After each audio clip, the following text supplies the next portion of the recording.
figure. He's the voice, the public address announcer of the Anaheim Ducks, Phil Hulett. Phil, I am blessed to do this interview with you, my friend. How are you? I am well, Mark. Thank you very much. And it's an honor to be on Breaking It Down, Yeah, breaking because it that's down. what you do. Yeah, we try to break it down. I don't know if we use a chisel or a hammer or whatever, but we break it down. Hey, let everybody know how they can get a hold of you. I know you got a great website and everything. And I'm easy to find. I'm working on the website. It's so far behind, but if you want to go there, philhulett.com. But I'm on all the socials at Phil Hulett. Spell it right, Hulett. There's one L, two T's. yeah, And I just added a TikTok account. I don't know why, but a bunch of people are following me. I have no content, but I might come up with some videos this season for that. I'm just joining all the other social medias that are out there, and eventually I'll do something there. But the big three, Instagram and Twitter and Facebook, yeah.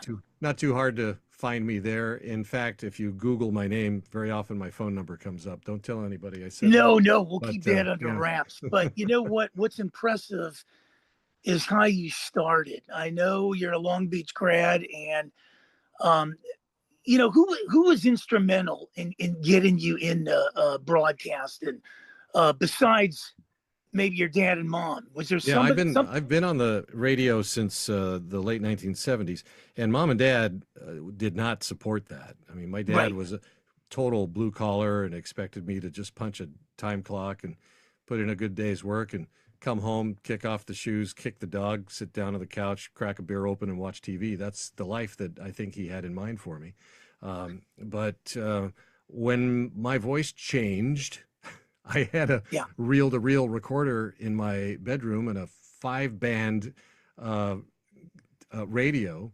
And I used to listen to KNAC in Los Angeles. This was back in the 70s, the mid-70s, 1974, 75. And I used to record the music and stop recording when the DJs came on, and I would record my voice. I created my own radio station, KROT, K-Rot, Rotten Radio. And I used to play that for my buddies, and they all listened to KNAC back in the day. But since they already liked the music, they liked my version of the station better, and that was the impetus I needed to continue on. And I just became geeked on radio. I listened to the beginnings of FM when everything was underground, and the disc jockeys would come on, and there were no rules. They would just Right. pontificate about the predictions of Nostradamus, and then play some Ravi Shankar sitar in the background, and then go into Black Sabbath, and then Bob Dylan, and then read poetry. And it was just crazy. Disc jockeys like Stephen Clean and B. Mitchell Reed and Outrageous Nevada, who I used to listen to in Los Angeles. And they were just, it was so inspiring. And I started listening to them when I was 9 or 10 years old, when I still had a squeaky kid voice. I was listening to K93 KHJ, Boss Radio, until I was 9.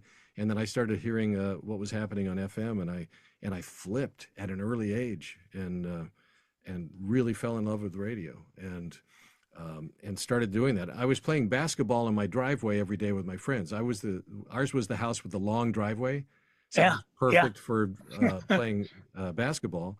And while we played basketball, I was a huge Lakers fan too. And I can't anymore, but back then I used to be able to nail, at least in my head, I was nailing Chick Hunter. Yeah. Doing the play-by-play while we were playing basketball. And my next door neighbor, Ben, he had a shot just like Jerry West. He even looked a little like him, and he would just drain the 15 and 20 footers in the driveway. And so he was Jerry West, and I was Chamberlain, and we just Gail Goodrich. Yeah, Gail Goodrich was out there, and Happy Hairston.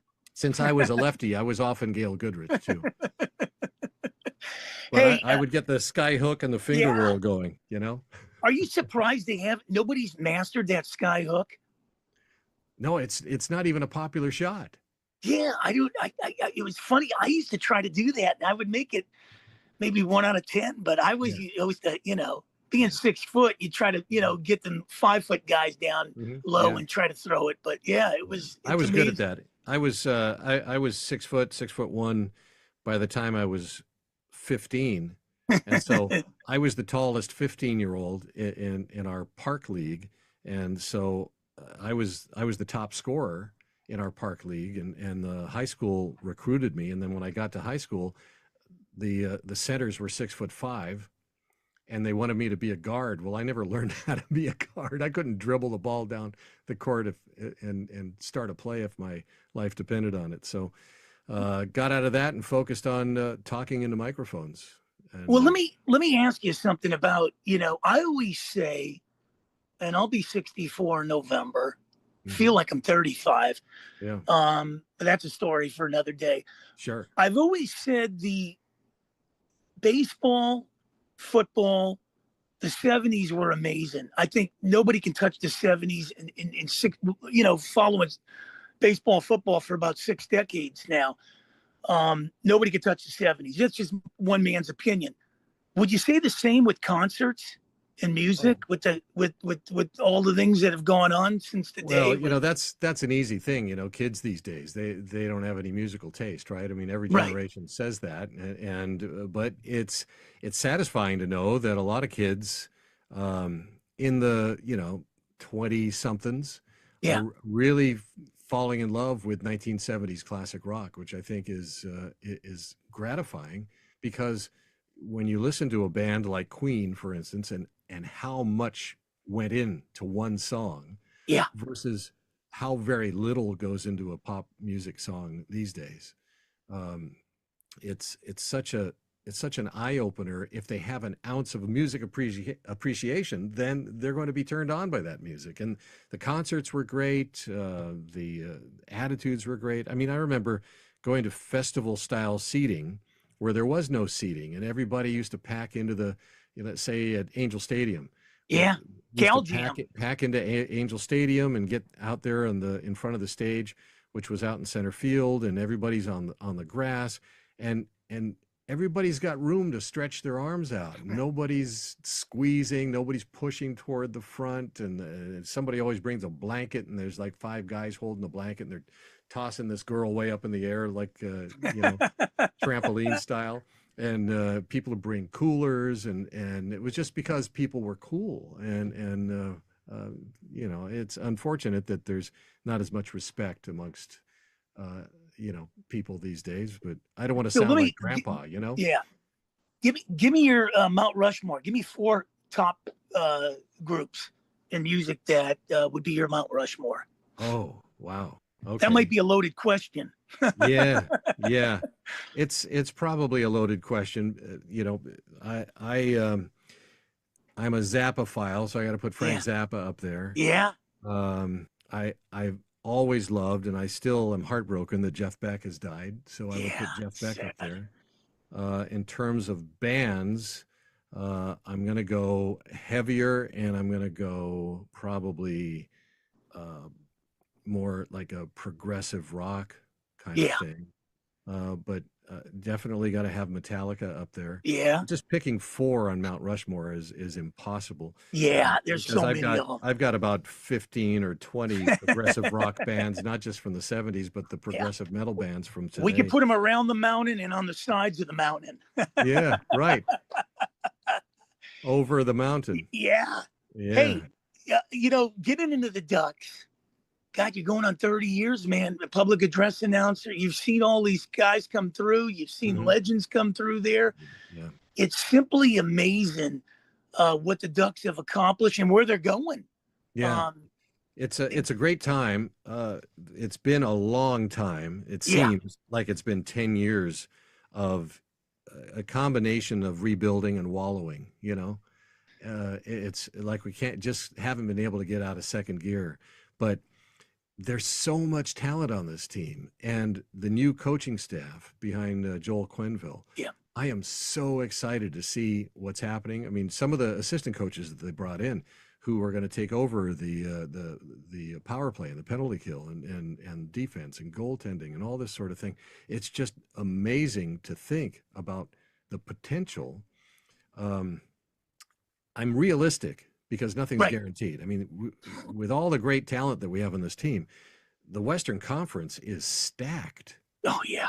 I mean, Edmonton, Winnipeg, Dallas, Vegas, Colorado, St. Louis, Connor Bedard. Who knows what's going to happen with Chicago? They might still end Yeah. up in last place, but who knows? He could have an amazing 150-point season.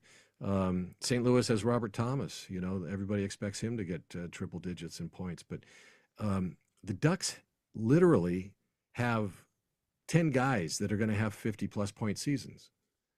And Yeah. and and in my estimation, and again, I'm just the public address announcer. Right. I don't want to Right. get in trouble for going out on a limb and saying anything that is out of school, right? But I don't believe that anybody on the Ducks has had a breakout season for the Ducks yet. And so if Carlson or Gauthier or McTavish, please sign the guy. McTavish, Troy Terry, Beckett Seneca, you know, the Right. kid comes up at 19 years old. If any of these, if 2 or 3 of these guys have breakout seasons and they get 70-plus points, it's going to be tough to not make the postseason. And then once you get there, if you're like the 7th or 8th seed and you've got nothing to lose, all of a sudden you're the giant killer. Well, You I've know? always said this, and Phil, you can correct me if I'm wrong, but sometimes you got to get the kid out of the big city where they can focus just on the sport they're playing. Now you get Kreider, and he's a big weapon to bring in from the Rangers. But you bring it last year, Vetrano, Truba. You bring it's almost Rangers West out here, but Yeah. you get them out of that bright lights big city. I think now they can really take that level up even higher. Is that Mhm. is that pretty agreeable? Well, yeah, getting out of New York is probably a good thing from what I hear. I mean, the media alone just can tear you apart if you've got thin skin. But bear in mind where the Ducks play, Yeah, it's a rare area yeah, in the country. I mean, everywhere you go, it's affluent. It's at least upper middle class when you pull out of right. the driveway, but then when you go to where these guys live, it's 20-30 million dollar homes Yes, with ocean views. I mean, it is just, I mean, how would any player in the league not want to play in Anaheim if they came out here and Teemu Solani took them on a tour of the Newport Coast? yeah. You know, it's crazy how that is. And I always worry, and I don't know if this is a thing, but I always worry if that kind of environment um, eats into your hunger a little bit, you know? Well, I've always said if I was 20 and I was being drafted in baseball, the Pirates would be number one. But I would Okay. San Diego would be number two, and then you get into cities like Boston, Philly, and St. Louis. Now, I didn't pick any big cities here, and the reason why is I'm looking at Boston and Philly, and Anaheim pulls in everything from San Diego. There, you really can take over the town because these guys are really. It's almost like they love the guy that's a grinder. They love the hard work. Hmm. And sometimes in a big city like New York or something or Chicago, you get sidetracked and you're trying to keep up with everybody as far as who played there before. But I think in some of these other cities, like Philly, Boston, San Diego, you bust your rear and give 100%, you're going to be a folk hero in that town. Yeah, yeah, absolutely right. It's incidentally, I mean, you mentioned that the Ducks draw from San Diego. I Yeah, don't know if it's still the case, but there was a time when a large percentage of the season ticket holders in Anaheim lived in San Diego County. yeah, And so that's a great thing. I mean, we have the San Diego Gulls now. That's our AHL team, and they sell a ton of tickets down there. right. So I wouldn't be surprised if the NHL doesn't expand to San Diego at some point. Yeah, I like, and it's funny because when I look at the four sports and you tell people about hockey, and maybe they look at it like golf, it's hard to get into, you got to buy all this equipment, but now where it's expanded, and what Ovechkin's done is tremendous, but man, what Wayne Gretzky did was simply amazing to get the West to where it is now, where you have teams in San Jose. We talked in the pre-chat about Vegas. It's sorry to see that didn't work out in Phoenix, but they've moved over to Utah now. I think it won't be long before we can see somebody in Houston. You might want to add teams. Maybe Portland will have something sooner or later. But I like where hockey is moving forward. Houston's had a pretty successful minor league team for some Yeah. time. Was it is it the Arrows? Arrows. Yeah. Houston Arrows, like Yeah. aeroplane. AERO. Yeah. And then we get them in Nashville, and people might have looked at, Florida. Well, we only go down there to, escape the snow. But look what Florida's done in Tampa. Those two teams have won the last four cups pretty much. Yeah, yeah. I think about some of the old timers in the NHL who would perhaps come back from the grave and say, "Wait a Yeah. minute, what? There's a team in Vegas? What? There's a team in Nashville? And almost everybody was Canadian, right?" But the truth is, guys like Gordie Howe and Rocket Richard and all they lived to like 2000, or Yeah. so they saw the expansion out west. They Are saw you? teams. Yeah. They saw teams in the Yeah. South, Right. in Atlanta and South Carolina, Are you North Carolina. surprised hockey hasn't got back in Quebec City and Hartford?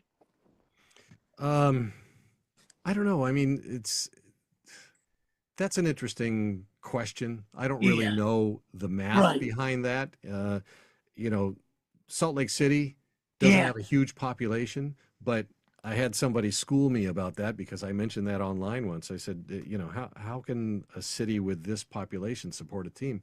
And then they schooled me on it. They said, well, look, people drive from all over the state to come to the games, and there will be people coming in from Colorado, for goodness sakes, Right. to come see So games when the preparation. Avalanche play. Yeah. Yeah. To prepare for a game, I imagine you get down there super early, go over everything. Hmm. You've done it all. You've done the Angels, you've done the Blades, you've done the Ice Dogs, you've done uh, all this stuff. Hockey. Is there a difference, announcing hockey more so than baseball, except maybe trying to get the French down, the names down? Yeah, yeah. Well, I have a routine for the names I could tell you about, but baseball used to be easier, but then they sped the game up a Yeah. great deal. And so baseball is relatively routine. You do the announcements in between the innings or contests, whatever. And then you announce who's at bat. And Right. that's not all that difficult. But then when you get near the seventh or the eighth inning, or maybe it's a strange day, maybe it's a doubleheader, and then they start making defensive changes, Yeah. and you have absolutely no time before the batter has to climb into the box and prepare for a pitch. And so if they have three or four defensive changes, there's almost no time to get that out. But that's the public address announcer's job, to announce that, to make it official. So I'd say that's become a little more difficult, and it makes you anxious when you know the late innings are coming, that those changes are coming. So you kind of get in that mind frame where you're holding the binoculars up to your Yeah. eyes to make sure that you see all the changes. But what's nice is when you do that, any public address announcer job, you've got a lot of eyes. They all have headsets on. They're all Yeah. talking in the comm, and I can hear them. And I'll say, "Hey guys, help me out. Who's new out in the outfield? I'll check the infield." And then I'm just writing down the numbers. This guy for that guy. This guy for that guy. And then I announce it.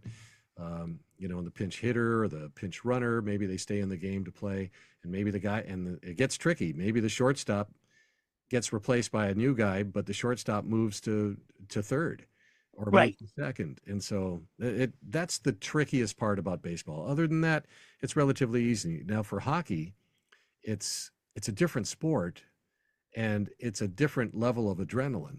Right. I mean, you're constantly hyped up watching hockey. Baseball, you kick your feet up and eat a Yeah. hot dog, drink a beer. Not when you're the PA announcer, but that's Right. the Right. attitude, right? Right. It's just, kick back and enjoy the game. But you're on the edge of your seat at a hockey game. Yeah. And you know what I like about you? It reminds me of me. And I think we all have strengths, and you're going to find your strength. And what I like about you is you're authentic. You got a great personality. And we talked about this earlier, a relentless energy, and it kind of feeds. Now, when you do the broadcast, that must feed to the players too, as far as when you do the public address announcing. Do you ever get guys going, "Hey, I like that," the way you announced it and stuff? Because you can't fake the gift you have. And when you have that gift, it's very unique Yeah. in more ways than one. I've seen over the years, back when you were allowed, the league doesn't let us anymore, but back when we were allowed to sit down in the referees circle, right on the ice, right on the red Yeah. line. That's where the PA announcers used to sit. But Yeah. since COVID, they moved us out, and now it's the rule. They don't want the PA announcers anywhere near the ice, which is unfortunate.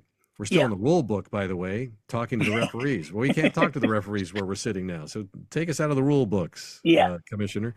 But anyway, I do recall several occasions where players would hear me say something, and then they'd look at me with a wink or a smile or something like that, Yeah. or a thumbs up, or they'd skate over and punch the glass in front of me. Well, I've always kind of had this philosophy. Hockey and baseball players are the best interviews. The football and basketball, they're in town so quick. But with hockey, they'll spend time with you. You can catch them on the rink and everything. Basketball and football, like I said, it's hard to really get a sit down interview with them all the time. But unless you're covering them. But baseball, you can spend 3-4 days with, because they come in on a 3-day road trip.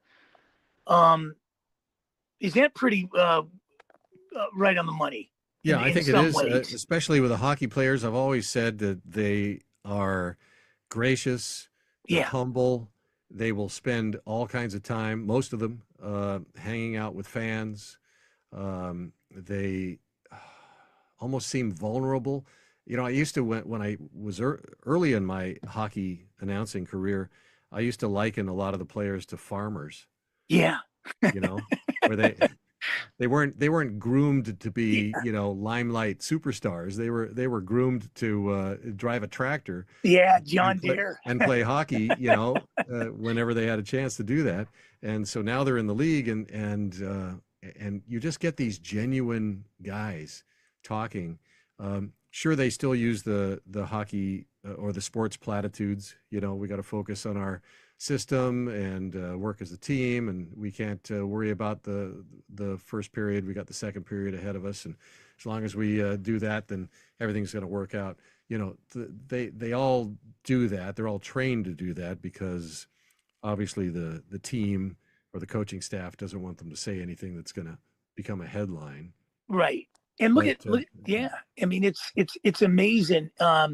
Over the years, you've seen a lot of opponents come in. You've seen a lot of Ducks and Timu Solani, Paul Correa, Guy Heber.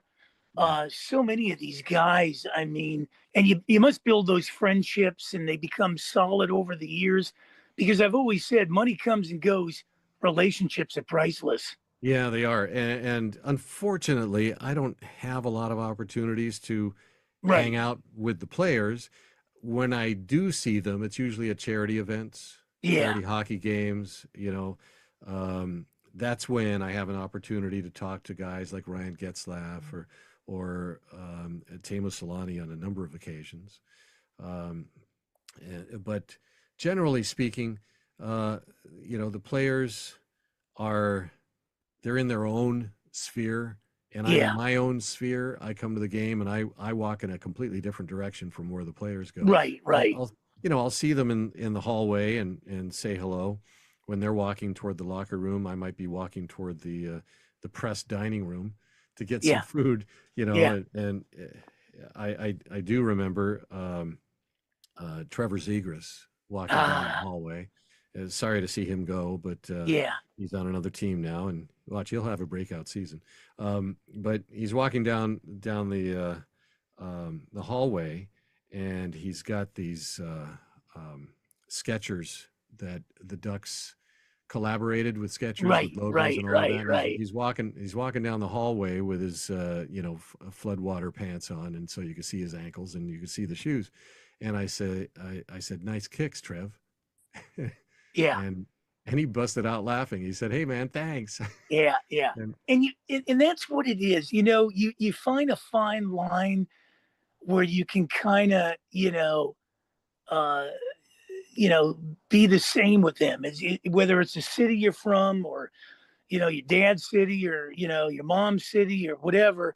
And you get that, or maybe it might be a music group or something, or that's what drives them towards you. And then every time before that, you just kind of fine tune it. But yeah, I mean, that's amazing. And talking about the opponents coming in, man, you must have seen some great guys come in over the years, from Mario Lemieux, the Crosby, oh yeah, Ovechkin. We've seen, all of those you've guys. seen them all. Gretzky Um, for sure. yeah, Just about just about everybody from. I mean, I started in 1996, so you could look back and yeah, see who was playing back then, and then to go in the postseason and to destroy the Detroit Red Wings was yeah, amazing. The game that would not end and finally did end against Dallas, I believe, in the yeah, postseason, and you know the Stanley Cup final against New Jersey, yeah, and how every win was won at home. And I think if they were still playing that series today, it would be something like 129 to 128 wins, and they have to keep going until they figure out who's going to right. ultimately take the cup, because that was just so evenly matched. And it was just a great series, and that was the first time I heard Stanley Cup final crowds. The Yeah, fans were just intensely loud, yeah, and it yeah. it was it was crazy loud, maybe even louder than the year that we won in '07. But it was just absolutely crazy. It's amazing. Hey, the Ducks honored you a couple years ago. That must have been something. Oh, are you talking about the 1,000 games? Yeah, Oh, that was actually last season. yeah, Yeah, because I'm at I don't know, 1,020 or so now. yeah. That So was that must have been. I think it regular was in. I regular think it was in season games. December. Yeah, regular season Yeah. games, and yeah, they did a wonderful job. They got the players to sign a sweater, and they stuck it in a frame. I've got it on the wall right outside my Yeah. studio here, and they made posters with my face on it, and gave me. Yeah, I don't know if you can see this. Oh yeah. There we go. Gave gave me this right here. Wow. That's the NHL scorecard, Yeah. um, and they turned it into a piece of metal, and they stuck a puck from that day, and the off ice officials actually put this together for me. So that was a nice thing. That was very nice. What a class act that organization is. Yeah, yeah. They let Uh, my whole family in. They brought us all out, down on the ice. They fed us. They wow. just a, It. like you say, Yeah. class act.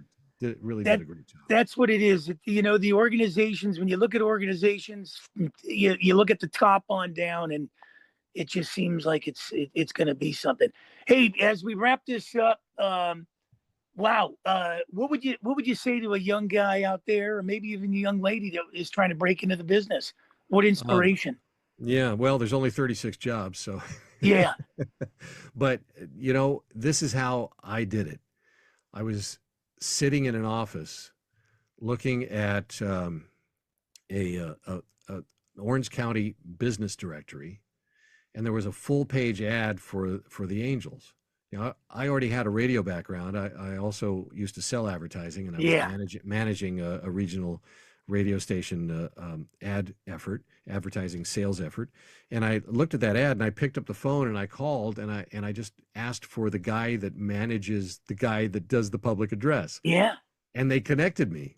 And I said, I introduced myself. I told them about my radio background, doing commercials, all that sort of thing. That I love sports, love baseball, and do you need a backup? And if you don't need a backup, would you mind if I came over and just kind of shoulder hopped with your guy? And he said, yeah. Can you come tomorrow? And I came yeah. I'm back tomorrow, east. and I met the great David Courtney, who Oh, who David passed away some Courtney. years ago. Yeah, He was the Angels. He did the I think the Kings, Kings, yeah. and I think he for a while he might have done the Rams Oh, and yeah. USC. Anyway, he was just amazing. He was my mentor. He taught me the ropes. He showed me everything. In fact, he was running the clock when I got my first radio gig with Jeannie Buss with the LA Blades, roller hockey, and he would just kind of coach me from the scoreboard machine because I'd be sitting just to the left of him. And so if I did something a little off, he would say, try it this way next time. And he was so cool about it. And I since 1994, I've been the backup for the Angels. Yeah.